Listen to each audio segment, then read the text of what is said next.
Queridos amigos e irmãos, Shavua Tov a todos, Shalom, pode se assentar. Quero estender esses cumprimentos a todos aqueles que nos acompanham agora pelas redes sociais, pela internet, que estão nos assistindo, que acompanham o nosso ministério, que acompanham os nossos serviços. Somos sabedores da circunstância em que não apenas o Brasil, mas o mundo inteiro está passando. São circunstâncias. Nenhuma circunstância é para sempre. O propósito é maior do que a circunstância. Eu disse hoje pela manhã que os discípulos questionaram Jesus quando ele tomou a decisão de ir para Jerusalém. Questionaram Jesus porque eles sabiam da circunstância. Sabiam que Jesus ia ser preso em Jerusalém, ia ser crucificado, ia ser morto, porque Jesus havia dito isso a eles. Mas o olhar dos discípulos era para a circunstância, e o olhar de Yeshua, de Jesus, era para o propósito. Nós temos que ajustar os nossos olhares. Nós não devemos olhar para as circunstâncias. Ela, muitas vezes, apesar de serem necessárias, a maioria das vezes ela nos atrapalha. Nós temos que estar focados no propósito. Qual que é o propósito? Nós temos que ter uma vida de propósito. O propósito de estarmos aqui hoje tem que ser um propósito claro, cristalino perante Deus. Nós não estamos aqui para perder tempo, nós viemos aqui com um propósito. E Deus vai honrar pessoas que têm propósito. Você não deve olhar para a circunstância. Você imagina o mundo inteiro, como eu mesmo acabei de dizer, está enfrentando uma crise global, a crise é global. Coronavírus. Só aqui na nossa cidade, mais de 18 igrejas evangélicas fecharam. Por algum motivo, e eu sei que existe um propósito de Deus por trás, nós estamos aqui de pé ainda. Entre cacos e cavacos, entre trancos e barrancos. Nós estamos aqui como um boi brabo, aquele selvagem. Você bota ele na cerca, ele sai arrebentando tudo, com o peito, com tudo. Sai todo cortado do outro lado, mas ninguém bota ele na cerca. Nós estamos aí, desse jeito. E vamos continuar até o fim. Amém? Atos capítulo de número 27.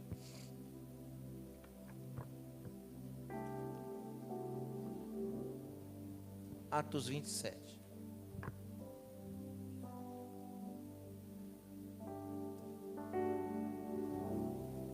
Versículo 14.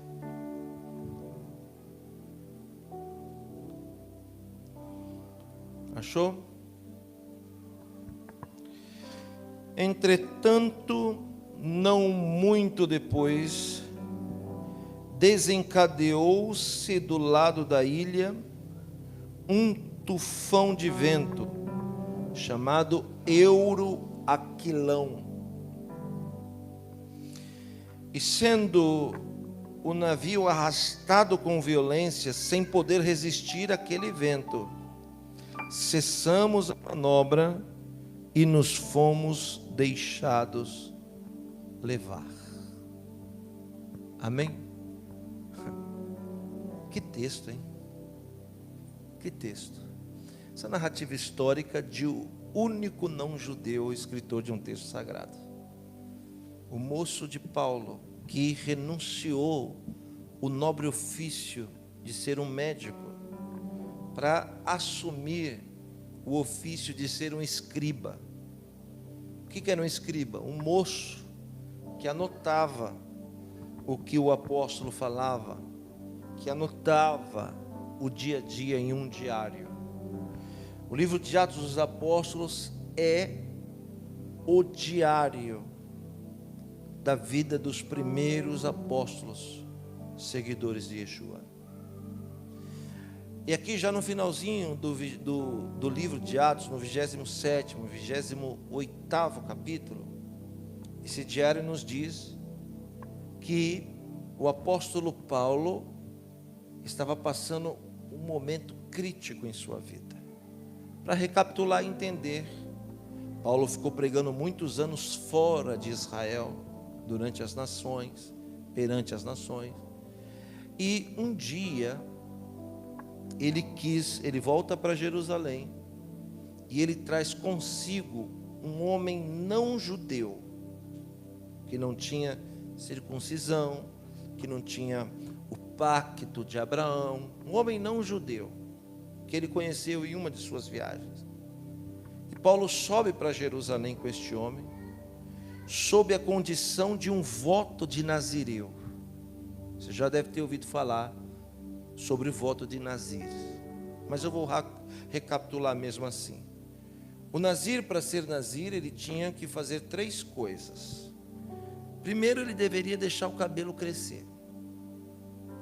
Segundo, ele não poderia beber nenhuma bebida forte.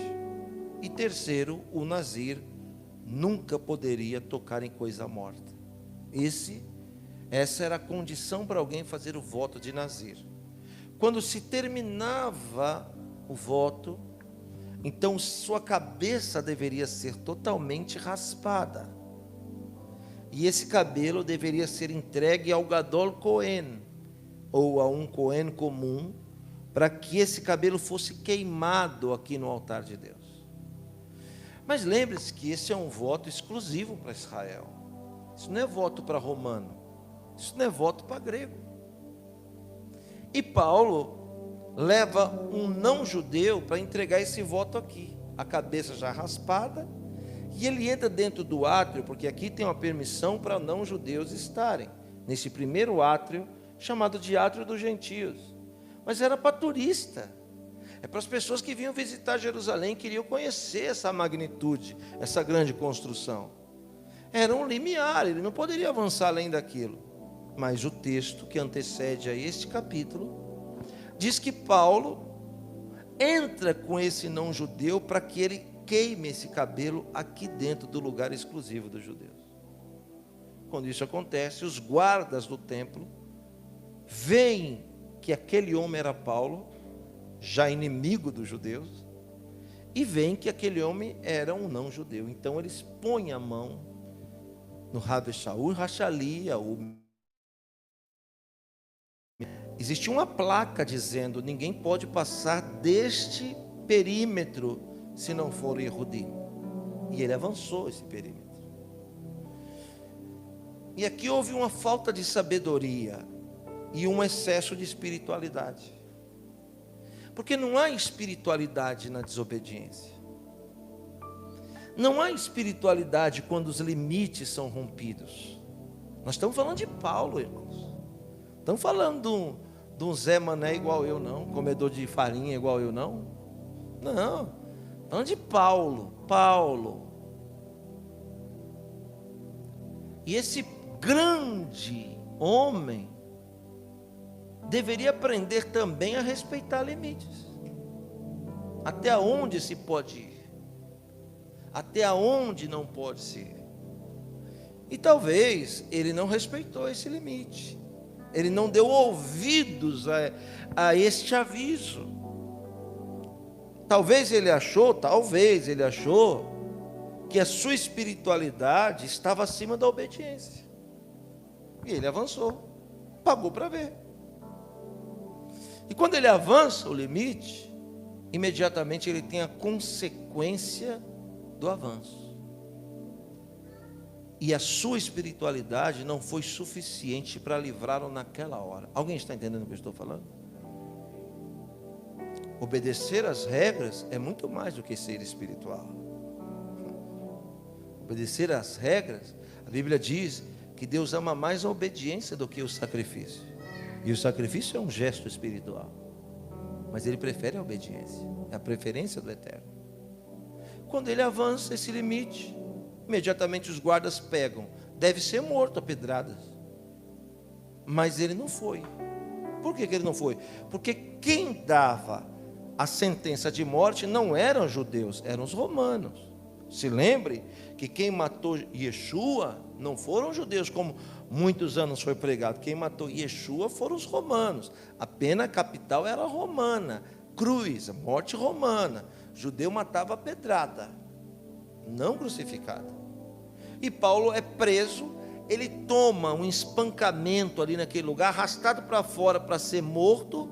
Quando os soldados romanos olham e vê, que bagunça é essa daí? Que baderna é essa daí? Tem algum corintiano aí no meio aí, alguma confusão, tal. Aí os guardas vêm para separar. Os guardas vêm para separar. Achou que era alguma briga de torcida, alguma coisa. Paulo debaixo de pau comendo, os caras puxando, vão matar. O soldado romano vem e seca, o que está acontecendo? E Paulo, filho de mãe judia, com pai romano, dupla nacionalidade, grita para os romanos em latim: eu sou um cidadão romano. Quando ele gritou isso, o soldado voou em cima da multidão e soltou ele. Falou: você pode matar, que vocês não podem nem tocar, que ele é um cidadão romano. Mas aí eles clamaram para que Paulo fosse morto segundo a lei do povo de Israel. E Paulo é levado a julgamento, é condenado nessa primeira instância. Mas como cidadão romano, ele apela, preste atenção, para ser julgado por direito em Roma.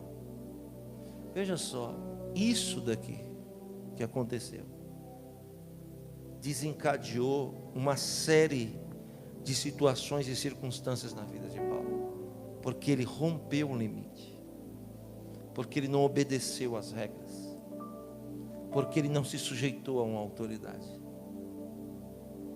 Aquela placa que está escrita não é só uma placa, aquilo é uma autoridade. Quem escreveu aquela placa colocou nela um aviso, é uma autoridade.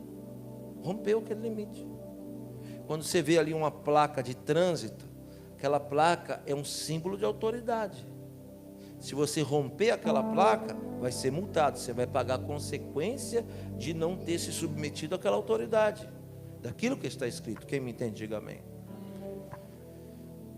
Ele apela para ser levado a Roma, é colocado num navio onde tinha escravos, onde tinha condenados, onde tinha sentenciados.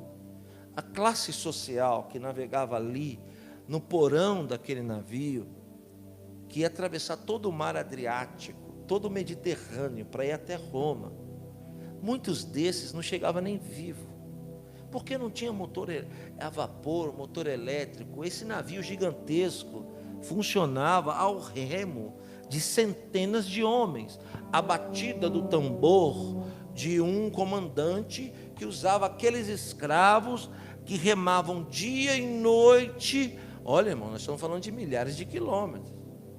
Fazia aquele barco andar, era esse remo. E eles estão aqui, ó, remando. E Paulo está lá no meio remando também, porque ele é um condenado, ele tem corrente nos pés. Ele é um condenado como o mais vil assassino. Ele apelou para ser julgado lá em Roma, porque ele sabia que se fosse julgado em Jerusalém ia morrer. E aí ele entra nesse barco. A Bíblia diz, o relato histórico nesse diário, que logo assim que saíram, o barco começa a sofrer as duras penas, o sufoco da pressão daquele mar, aquele desafio de atravessar aquele mar, um dos piores até hoje para se atravessar. Por quê? Porque ele está entre a Ásia, a África e a Europa. É um funil, é isso aqui, ó. É um funil, é isso aqui, ó. Aqui tem a Europa, aqui tem o Oriente Médio e Ásia, e aqui onde eu estou, a África. Só tem essa boca. Todo vento que entra pelo mar aberto vai se deparar com as montanhas do continente.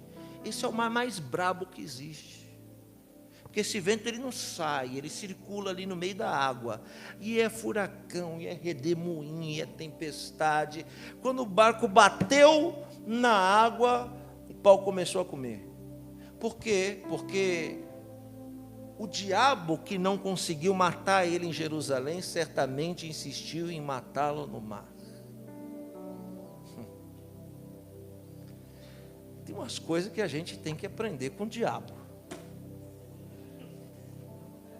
Uma delas é não desistir. Tinha um cara que ele não falava mal de ninguém. Eu vou contar uma piada rápida. Não falava mal de ninguém. Chegava na rodinha, todo mundo falando mal, e ele quieto. Você viu a fulana, você viu a ciclana? Ele não entrava no rolo. Não falava mal de ninguém. E um dia os irmãos fofoqueiros falaram, a gente tem que fazer, tem que saber, esse cara não fala mal de ninguém. Aí um teve a ideia, vamos falar mal do diabo. Não é possível que ele não vai falar mal do diabo. Não, vamos falar mal do diabo, porque ele vai falar mal. E aí começaram a falar mal do diabo. O diabo não presta, o diabo isso, o diabo aquilo. E ele quieto lá na dele, não falava nada. Aí virava para ele, ô Zé, pô, nós estamos falando mal do diabo, você não vai falar nada? Aí disse, a única coisa que sei é que o diabo trabalha, viu, irmão? Pois nem do diabo o cara falou mal. E uma coisa a gente vai aprender aqui, que ele não desiste também. Que ele vai no rastro até o fim. Não tem só uma batalha para ser vencida. Tem a vida inteira de batalha para ser vencida. Alguém está me entendendo? Porque ele sai de Jerusalém, ufa, sai do sufoco. Saiu nada, entrou no outro. Entrou no barco, o pau começou a comer. E aí, a Bíblia diz que eles vêm atravessando tempestade sobre tempestade.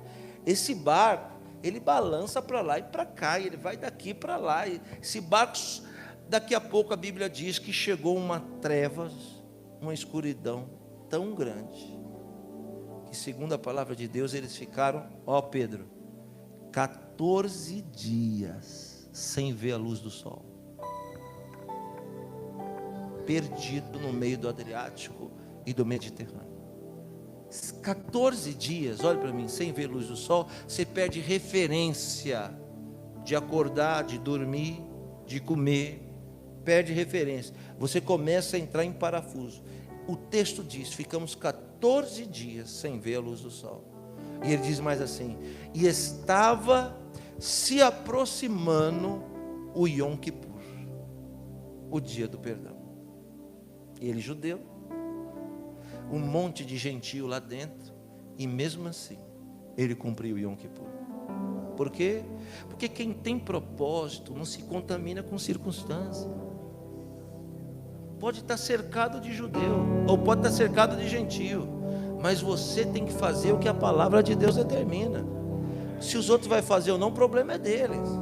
Você viu lá no texto de Daniel, no capítulo 1, que Daniel chega na Babilônia como um escravo. Ele era um nobre, um erudito, chega como escravo, e a primeira coisa que fizeram quando chegou na Babilônia, apresentaram os manjares do rei para Daniel, as comidas imundas, as comidas que os caldeus comiam, sangue, animal ilícito, apresentaram para Daniel e disseram, você tem que comer. Daniel disse, eu não vou comer isso. Mas como não? Não vou comer, porque eu sou fiel a Deus. Que Deus? O Deus que não te livrou do cativeiro, entregou você na nossa mão? Oh, sua terra está longe daqui, Daniel. Não tem um servo de Deus igual você aqui perto de você. Então você pode comer, pode fazer errado, que ninguém vai saber. Mas alguém que tem caráter, ele não faz porque os outros veem, ele faz porque ele crê. Se tem alguém vendo ou não, ele continua fiel. Eu sempre digo isso. Deus não vê o que a gente faz e todo mundo está vendo. Deus só vê o que a gente faz e ninguém vê.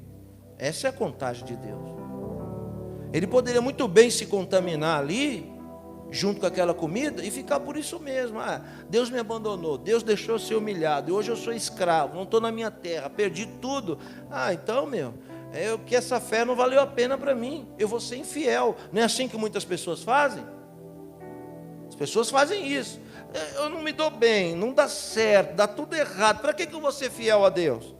Eu pergunto para você está servindo a Deus para esse mundo ou para o mundo vindouro?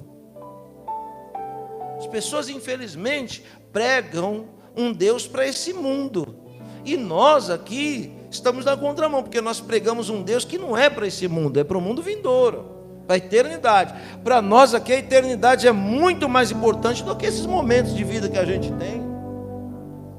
Então a gente tem que ser fiel. Se está num barco cheio de escravo, se está numa roda cheia de ímpio, se está numa Babilônia que nos oferece coisas que ninguém está vendo, a gente tem que ser fiel em qualquer circunstância, senhoras e senhores. porque é essa fidelidade que livrou Daniel da cova dos leões, essa fidelidade de Paulo que não deixou ele morrer naquele barco. Está todo mundo desesperado, ele está fazendo Yom Kippur, e no meio de tudo aquilo, de toda aquela bagunça, de toda aquela escuridão, o barco indo à deriva, o anjo de Deus aparece e diz assim: Paulo, eu sou o anjo do Senhor, e estou aqui para lhe dizer, que nem você e ninguém nesse barco vai morrer, ninguém vai morrer nesse barco, porque você está aí nele, Paulo. Quem entrar no barco com você, vai receber a sua garantia, a garantia que Deus te deu. Quem entrar no barco com você não vai morrer, porque Deus não vai deixar você morrer, e Deus não vai deixar quem caminha com você morrer também. A Bíblia vai dizer agora aqui no meio do capítulo 27, que eles chegam num lugar perto da Grécia. Eles já estão fora da rota, tá? Se você olhar no mapa, é fora da rota. A Grécia está para o norte, para onde eles têm que ir, Roma é sul. As tempestades foram jogando ele para o norte, em direção à Europa. E já perto da Grécia, eles são encurralados por um vento, que a Bíblia chama aqui, deu nome para o vento, hein? Imagina que ventinho que era esse. Euroaquilão, que em grego quer dizer vento traiçoeiro. No meio de um sufoco desse, no meio de uma jornada dessa, no meio de uma travessia dessa, ainda um vento traiçoeiro. Deus disse que ele não ia passar por isso? Nada disso.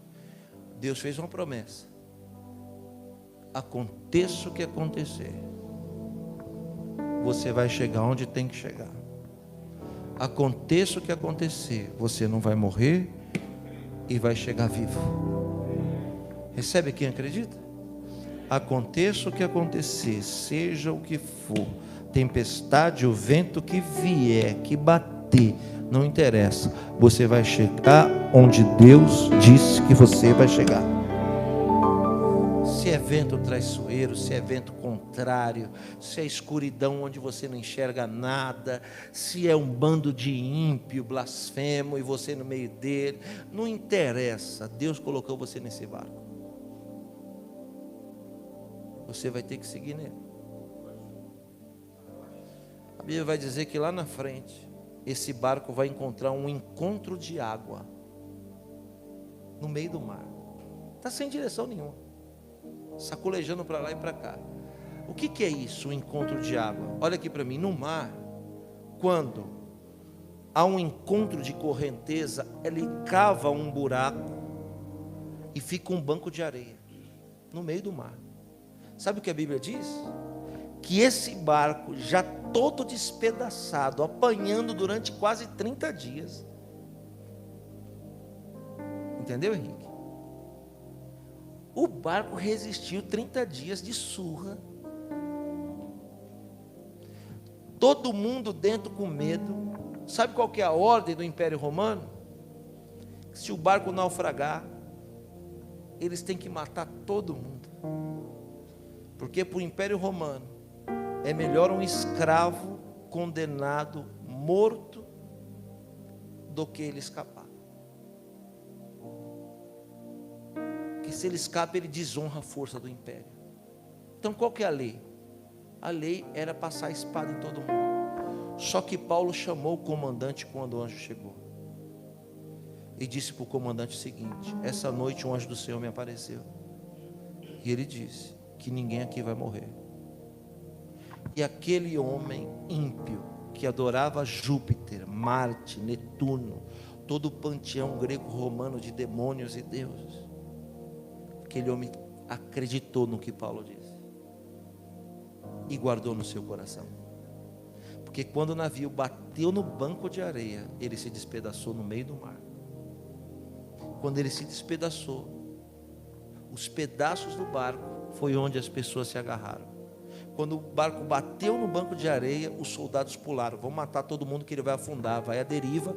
Aí o comandante disse: não é para matar ninguém, deixa eles vivos. Eles se agarram em pedaços do barco e a correnteza leva eles a uma praia. E eles chegam a uma ilha. Essa ilha chama-se Malta. Ela existe até hoje. Quando eles chegam na praia, existiam ali pessoas que já moravam naquela ilha. E era muito frio. Isso já é perto da Itália, mas do sul da Itália. Quando eles chegam ali, todos os escravos são contados, nenhum morreu. Todos os soldados são contados, nenhum morreu. Por quê? Porque Deus vela para cumprir a sua palavra. Deus vela para cumprir a sua palavra. E eu estou dizendo debaixo da mesma autoridade. Ninguém que é dos seus, ninguém que acredita na palavra de Deus e que caminha contigo, vai morrer, vai padecer. Vai sofrer, podemos sofrer sim. Perdas podem acontecer sim, mas nós vamos sair vivos, ilesos. Como diz o ditado popular, vão-se os anéis, mas vão ficar os dedos. Já perto de terminar, eles chegam àquela praia, muito frio, juntam gravetos, vão juntar gravetos para fazer uma fogueira. E a Bíblia diz que o escravo Paulo vai pegar um graveto no chão e uma víbora gruda aqui, ó, bem aqui, morde ele aqui na mão. A víbora mais venenosa da ilha. Quando ela gruda no braço, na mão de Paulo, que as pessoas viram ela morder, as pessoas pensaram assim: certamente esse homem é um procurado pelos deuses, certamente esse homem é um criminoso, certamente esse homem deve muito. Por quê? Porque tentaram matar ele em Jerusalém, ele passou pelo naufrágio, passou pelas tempestades, e aqui agora a morte continua perseguindo ele, porque ele está em terra firme, e do nada, do meio do mato, a víbora vem e atraca na mão dele. Foi o que todo mundo pensou. Quando a víbora atraca na mão dele, todo mundo pensou, agora ele vai cair duro.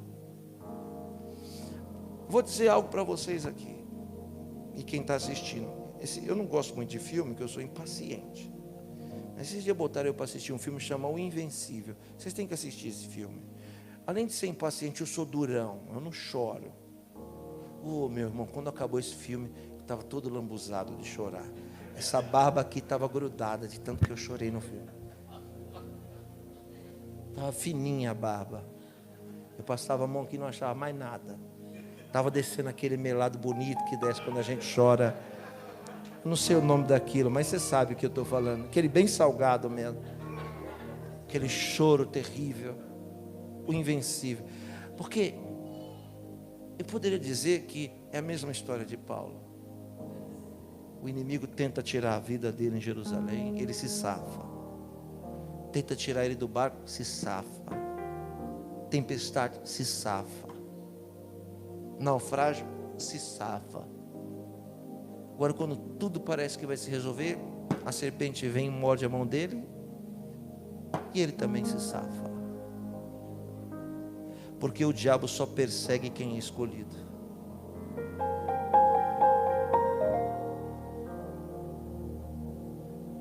Ele persegue tentando matar esse escolhido. Só que ninguém consegue matar o escolhido. Eu pergunto para você e você não me responde: quantas batalhas você já passou nessa vida?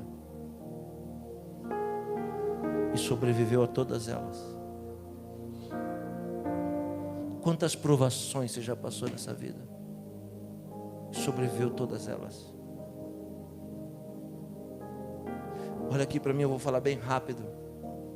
Nunca tinha caído uma gota d'água nos dias de Noé.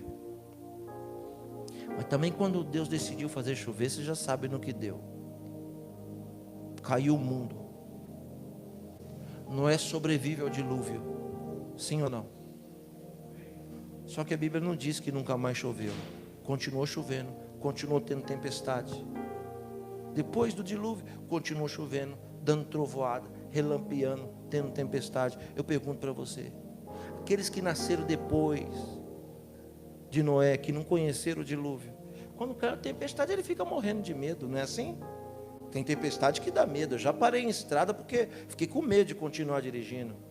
Tem tempestade que daí arranca telhado, a água arrasta carro, sim ou não? E dá medo, sim ou não? Sim.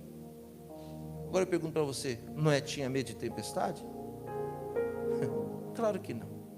Porque quem sobreviveu ao dilúvio não pode ter medo de tempestade. Você só vai ter medo de tempestade se você não passar pelo dilúvio. Paulo não sobreviveu uma vez, ele está sobrevivendo todo dia. E ele está vencendo todas essas batalhas. O que eu estou dizendo para você é isso. Que pode o inimigo tentar de várias formas, de várias maneiras, mas ele não vai conseguir matar um homem ou uma mulher que tem uma missão de Deus. Um homem ou uma mulher que foi chamado para fazer a diferença. Que o barco afunde, irmão. O barco pode até afundar, mas ele não morre. Vocês não entenderam nada do que eu falei. O barco pode até afundar, mas ele não morre. A empresa pode quebrar, ele vai e surge da cinza. O emprego desaparece, ele vai e Deus salva ele. E assim vai indo, ressurgindo como a fênix das cinzas. Quando a víbora morde a mão de Paulo, todo mundo espera, agora ele cai duro. O que ele faz? Ele vai vagarosamente até o fogo da fogueira e bate a víbora cai dentro do fogo. E ele aqui, ó, sai tranquilo andando. Agora, olha aqui para mim. Deus falou que ele nunca ia ser mordido? Não. Deus não disse, Paulo, eu te prometo, nunca uma víbora vai te morder. Foi isso que ele disse? Não. Deus não livrou Paulo da víbora, Deus livrou Paulo da morte. Deus não livrou Paulo da víbora, Deus livrou Paulo do efeito da picada da víbora. Então pode ser que a víbora pode até picar você, só que a picada da víbora não vai ter efeito na sua vida. É isso que Deus promete. Você pode ser até atacado, não tem problema. Pode ser até ferido, não tem problema. Mas morrer não vai. Pode haver até perda, mas morrer não vai. Eu estou sentindo a presença de Deus aqui. Porque quando ele bate aquela víbora e não morre, todo mundo fica esperando ele cair duro, ele não morre, o pessoal fica com medo, acha, não, esse cara tem um negócio diferente com ele. Esse cara tem um negócio diferente, porque ele não morre. Ainda mais aqueles que sabem da história dele, que ele veio de lá para cá.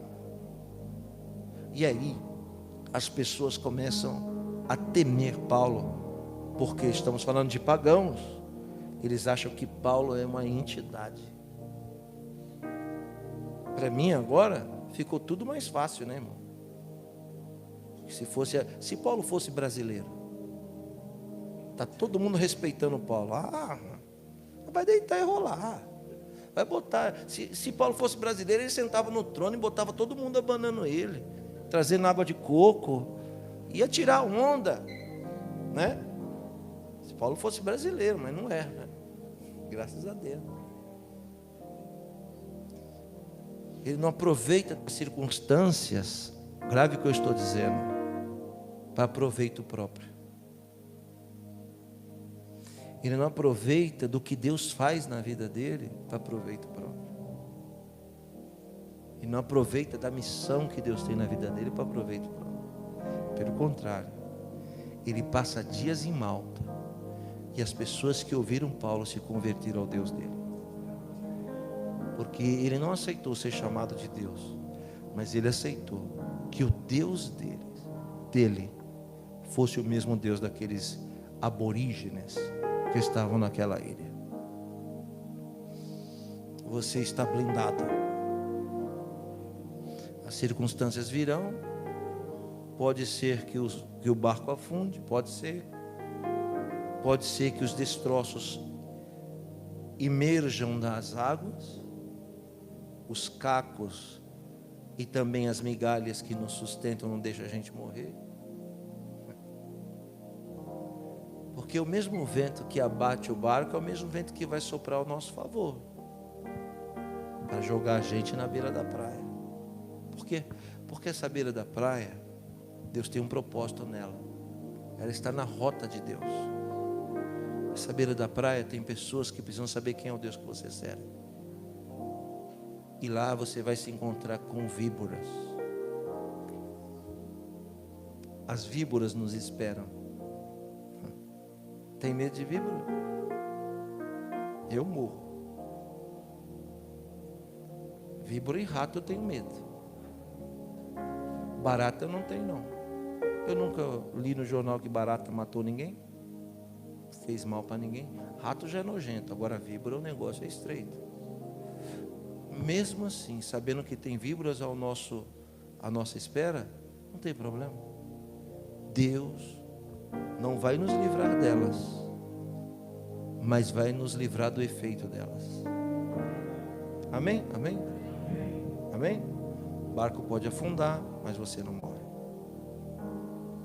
A víbora pode picar, mas você não morre.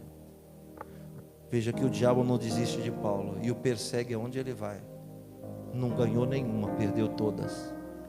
Assim como você também. O diabo não vai ganhar nenhuma, ele vai perder todas. Não vai tocar em você, não vai tocar na sua casa, não vai tocar na sua família. Quantos acreditam no que eu estou pregando aqui? Fique de pé.